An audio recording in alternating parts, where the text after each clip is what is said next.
Hi everyone. అనుకోని పెళ్ళి part 32. గమనిక: ఈ పాత్రలు నటులకు సంబంధించినవి కావు. ఇది కేవలం కల్పిత ప్రయోజనం కోసం మాత్రమే. ఏదైనా తప్పులు ఉంటే క్షమించండి. మరుసటి ఉదయం మాన్వి తన జీవితంలోనే వచ్చిన అత్యుత్తమ నిద్ర తర్వాత మేల్కొంది. మాన్వి ఇంకా రేయాన్స్ చేతుల్లోనే పడుకుని ఉంది. లేదంటే మరింత ఖచ్చితంగా చెప్పాలంటే పూర్తిగా రేయాన్స్ మీద పడుకొని ఉంది. అతనికి ఊపిరాడుతోందా అని మాన్వికు ఒక్కసారిగా కంగారు వచ్చింది. మాన్వి ఒక్కసారిగా లేచి త్వరగా బాత్రూం వైపు వెళ్ళింది. తిరిగి వచ్చేసరికి రేయాన్స్ ఇంకా నిద్రపోతూనే ఉన్నాడు. ఉదయం 8 గంటలు అయింది.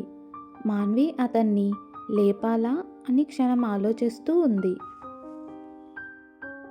కానీ రేయాన్స్ సాధారణంగా ఎక్కువసేపు నిద్రపోడు కాబట్టి ఒకరోజు అదనపు నిద్ర వల్ల ఎటువంటి నష్టం లేదని భావించింది.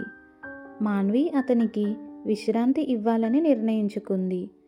మాన్వి కిందకి వెళ్ళింది. వదినా అని ధర్మ్ మరియు రాజ్ పిలుస్తున్న శబ్దం మాన్వికి వినిపిస్తుంది. కానీ వాళ్ళు ఎక్కడ ఉన్నారో కనిపించరు. కనిపించకపోయేసరికి మీరిద్దరూ ఎక్కడ ఉన్నారు అని మాన్వి అయోమయంగా అడిగింది. మేము ఇక్కడ ఉన్నాము అని వాళ్ళు అరవడంతో పాటు అకస్మాత్తుగా మాన్వి పాదాల వద్ద పడి ఉన్నట్లు మాన్వి గమనించింది. అదేంటి, మీరిద్దరూ ఏం చేస్తున్నారు? లేవండి అని మాన్వి ఆశ్చర్యంతో వెనక్కి అడుగులు వేస్తుంది. కానీ వాళ్ళు మళ్ళీ మాన్వి వైపు పాకుతూ వచ్చారు. ముందుగా మాకు ఒక వాగ్దానం చెయ్యండి అని రాజ్, ధర్మ్ ఏకగ్రీవంగా చెప్పారు. మాన్విని చూసి కొంటెగా నవ్వుతూ.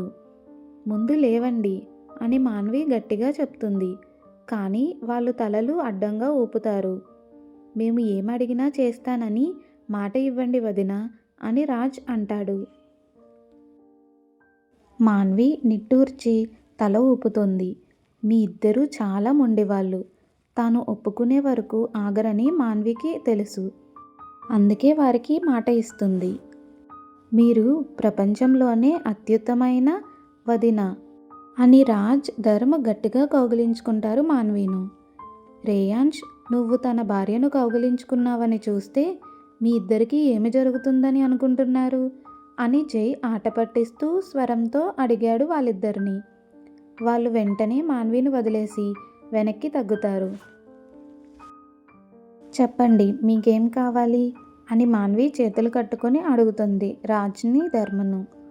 వాళ్ళు మాన్విను ఒక మూలకు లాగి చూస్తూ చెప్పడం కొనసాగించారు.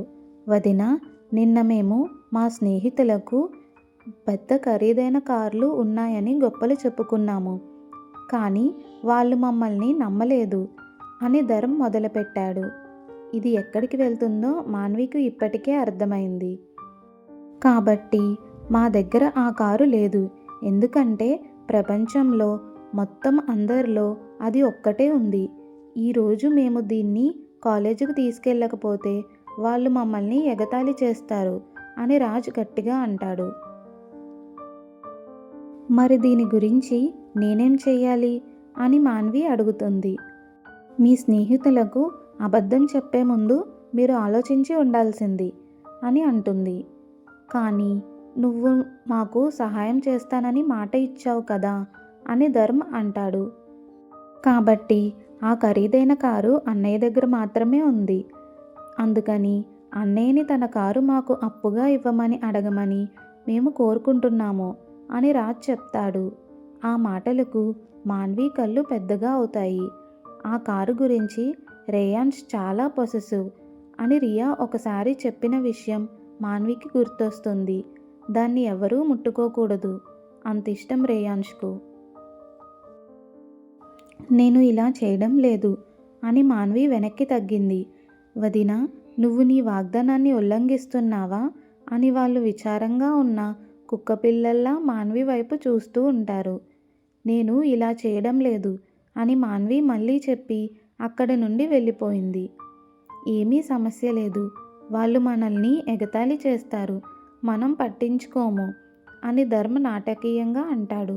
అవును, మనం ఏం కాము వదినకి, మనం ఎవరూ కాదు అని రాజ్ భుజాలు వంచుకొని వెళ్ళిపోతాడు. రాజ్ ధర్మ్ మాటలు మాన్వి వినింది.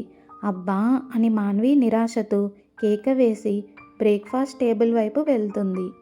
రేయాన్స్ తప్ప అందరూ ఇప్పటికే అక్కడ కూర్చుని ఉంటారు. నాన్న, నేను మిమ్మల్ని ఒక విషయం అడగవచ్చా అని కూర్చున్న తర్వాత అడుగుతుంది మాన్వి. ఖచ్చితంగా అని రేయాన్స్ తండ్రి సమాధానం ఇస్తారు. వాళ్ళకి ఇష్టమైన కారు మీరు ఎందుకు కొనివ్వలేదు అని మాన్వి ధర్మ రాజ్ వైపు చూపించి అడుగుతుంది. నిజం చెప్పాలంటే మేము వారిని ఏదైనా కొనుక్కోకుండా ఎప్పుడూ ఆపము. కానీ అది వారికి ఇష్టమైనదైతే వారు కష్టపడి పనిచేసి తమ సొంత డబ్బులతో కొనాలి అని మేము కోరుకుంటాము అని రేయాన్స్ తండ్రి వివరించారు. మాన్వి తల ఊపుతుంది. రేయాన్స్ మరియు జై కూడా తాము సంపాదించిన డబ్బుతోనే వారికి ఇష్టమైన కార్లను కొనుక్కున్నారు. మేము ఎప్పుడూ సహాయం చేయలేదు అని చాచీ కూడా చెప్తుంది. తరువాత రండి బ్రేక్ఫాస్ట్ మొదలు పెట్టండి, రేయాన్స్ వచ్చాడు అని రేయాన్స్ తల్లి చెప్తుంది. రేయాన్స్ డైనింగ్ రూమ్లో అడుగుపెట్టాడు. గుడ్ మార్నింగ్ అని రేయాన్స్ పలకరించి మాన్వి పక్కన కూర్చుంటాడు. ఇప్పుడే అడగాలా అని మాన్వి అనుకుంటుంది. అవును, అడగాలి, అందరూ ఉన్నారు కాబట్టి రేయాన్స్కి కోపం రాదు అని అనుకుంటుంది మాన్వి. రేయాన్స్ అని మాన్వి భయంగా పిలుస్తుంది. అందరూ మాన్వి వైపు చూస్తారు. రేయాన్స్ కూడా. నాకు నీ నుంచి ఒకటి కావాలి అని మాన్వి తడబడుతూ అడుగుతుంది. చెప్పు, ఏం కావాలి అని రేయాన్స్ ఓపికగా అంటాడు. నీ ఖరీదైన కారును రాజ్ మరియు ధర్మకు ఇవ్వమని నేను కోరుకుంటున్నాను అని మాన్వి చెప్తుంది. మాన్వి గొంతు కొంచెం పైకి వచ్చి చుట్టూ అందరూ మాట్లాడుకునేలా చేసింది. రేయాన్స్ తల ఊపాడు. వాళ్ళు కావాలంటే తీసుకోవచ్చు. మీ ఫెరారీ తీసుకోవచ్చా అని మాన్వి స్పష్టంగా అడుగుతుంది. ఇప్పుడు రేయాన్స్ తినడం ఆపి ముందుగా మాన్వీను, తర్వాత ధర్మ్ మరియు రాజ్ను చూశాడు. ఇద్దరూ నేలవైపు చూస్తూ అక్కడ లేనట్టే నటిస్తున్నారు. దయచేసి వద్దు అని చెప్పకండి అని మాన్వి మెల్లగా అంటుంది. రేయాన్స్ పెదవులపై చిన్న చిరునవ్వు కనిపిస్తుంది. మీరు దానిని స్వీకరించవచ్చు, ఇప్పుడు అది మీదే అని అంటాడు రేయాన్స్. అన్నయ్య, నువ్వు సీరియస్గా చెప్తున్నావా అని ధర్మ్ ఆశ్చర్యంతో అడుగుతాడు. రేయాన్స్ తల ఊపాడు. ఓరి దేవుడా, ప్రేమ నిజంగా మనుషులను మారుస్తుంది అని రేయాన్స్ తండ్రి నవ్వుతూ అంటారు. ఇదంతా ప్రేమ వల్లనే అని జై ఆట పట్టిస్తాడు. నవ్వులు మరింత పెద్దగా మారతాయి. అందరూ తినడం మొదలుపెట్టిన తరువాత మాన్వి రేయాన్స్కు దగ్గరగా వంగి ధన్యవాదాలు అని చెప్తుంది. నాకు ప్రతిఫలంగా ఏం లభిస్తుంది అని రేయాన్స్ నవ్వుతూ అడుగుతాడు. మీకు ఏం కావాలి అని మాన్వి కూడా దగ్గరగా వంగి అడుగుతుంది.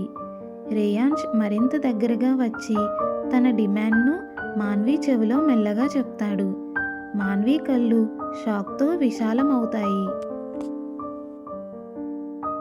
రేయాన్స్ డిమాండ్ ఏంటంటే, ప్రతిఫలంగా నేను నిన్ను ఇప్పుడు కావాలంటే అప్పుడు కౌగిలించుకోవాలని కోరుకుంటున్నాను అని రేయాన్స్ మాన్వి చెవిలో మెల్లగా చెప్తాడు, తన గొంతు తగ్గించుకుని. రేయాన్స్ కొనసాగిస్తాడు, మరియు నిద్రపోతున్నప్పుడు నేను నిన్ను కౌగిలించుకుంటాను అని ఆ రెండు డిమాండ్లు రేయాన్స్ మాన్వికి చెప్తాడు. మాన్వి మొదట ఆశ్చర్యపోయి అతని వైపు చూస్తుంది. తర్వాత మాన్వి బుగ్గలు ఎర్రగా మారడంతో ఆమె ముఖం ఎర్రగా మారుతుంది. ఓ సరే అని మాన్వి మాటలు రాకపోయినా అలా చెప్తుంది. తన ప్లేట్ మీద గట్టిగా దృష్టి పెడుతుంది.